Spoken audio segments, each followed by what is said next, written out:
मायके में बहन का हिस्सा माँ किसके हिस्से में आएगी। एक परिवार में 3 भाई और एक बहन थी। बड़ा और छोटा बेटा पढ़ने में बहुत तेज थे।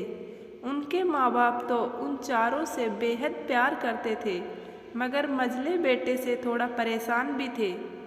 बड़ा बेटा पढ़ लिख कर डॉक्टर बन गया, छोटा भी पढ़ लिख कर इंजीनियर बन गया, मगर मझला बिल्कुल अनपढ़ बनकर ही रह गया।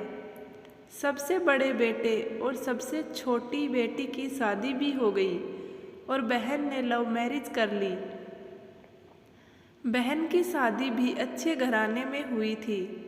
आखिर उसके 2 भाई डॉक्टर इंजीनियर जो थे, लेकिन मझले को कोई लड़की नहीं मिल रही थी और उम्र भी अधिक होने से माँ बाप भी परेशान रहते थे। बहन जब भी मायके आती सबसे पहले छोटे भाई और बड़े भाई से मिलती, मगर मझले से कम ही मिलती थी, क्योंकि वह न तो कुछ दे सकता था और न ही वह जल्दी घर पे मिलता था। वैसे वह दिहाड़ी मजदूरी करता था, पढ़ नहीं सका तो अच्छी नौकरी कौन देता।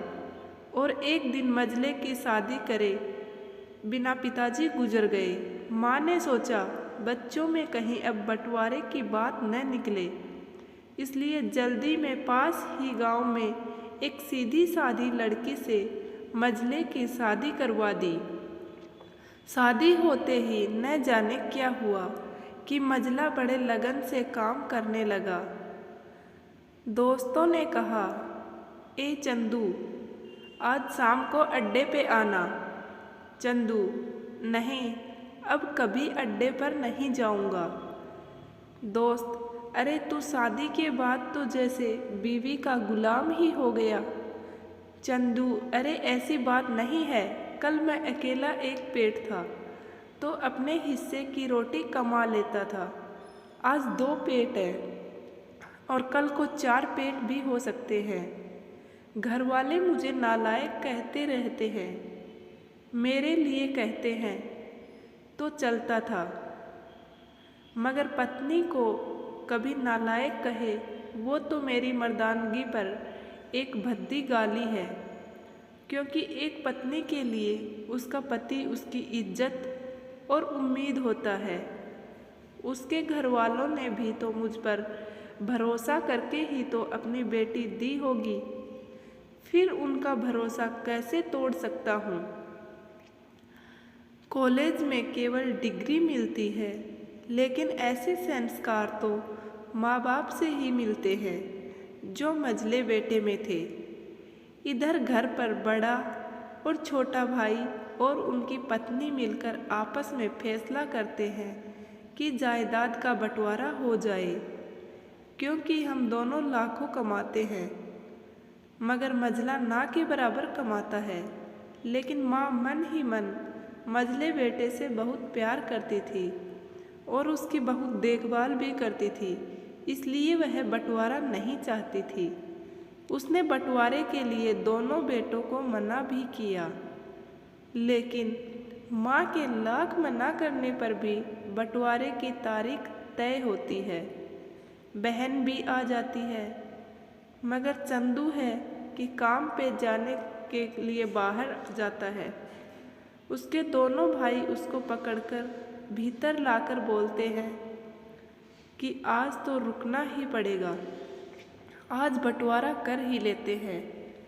और वकील भी कहता है कि सबको साइन करना पड़ता है।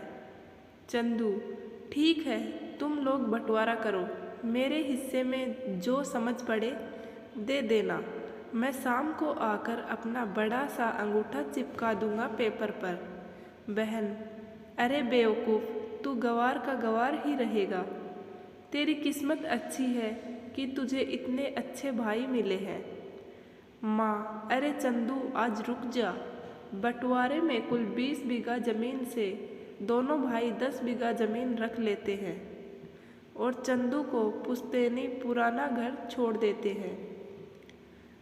तभी चंदू जोर से चिल्लाता है, अरे फिर हमारी छुटकी का हिस्सा कौन सा है।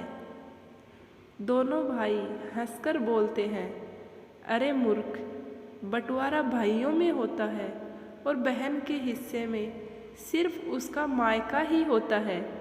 चंदू: ओ, शायद पढ़ा लिखा ना होना भी मूर्खता ही है।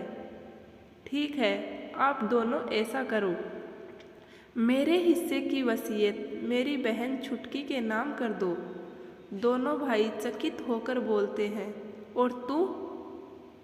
चंदू माँ की ओर देखकर मुस्कुरा के बोलता है, मेरे हिस्से में माँ है न।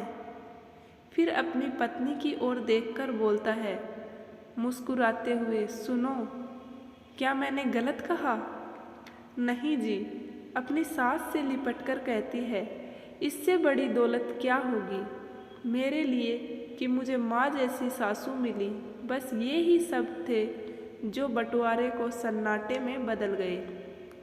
बहन दौड़कर अपने गंवार भैया से गले लगकर रोते हुए कहती है कि माफ़ कर दो भैया मुझे, क्योंकि मैं समझ न सकी आपको। चंदू, इस घर में तेरा भी उतना ही अधिकार है जितना हम सभी का। मेरे लिए तुम सब बहुत अजीज हो, चाहे पास रहो या दूर। माँ का चुनाव इसलिए किया ताकि तुम सब हमेशा मुझे याद आओ, क्योंकि ये वही कोख है जहाँ हमने वारी वारी 9 महीने गुजारे। माँ के साथ साथ तुम्हारी यादों को भी मैं रख रहा हूँ। दोनों भाई दौड़कर मंझले से गले मिलकर रोते रोते कहते हैं, आज तो तू सचमुच का बाबूजी लग रहा है। सबकी आंखों में आंसू बह रहे थे। सब ने बंटवारे का फैसला त्याग दिया। सब एक साथ ही रहने लगते हैं। उम्मीद करती हूँ ये कहानी आपको पसंद आई होगी। कहानी पसंद आई हो तो वीडियो को लाइक करें और चैनल को सब्सक्राइब करें। पूरा वीडियो देखने के लिए आपका बहुत बहुत धन्यवाद।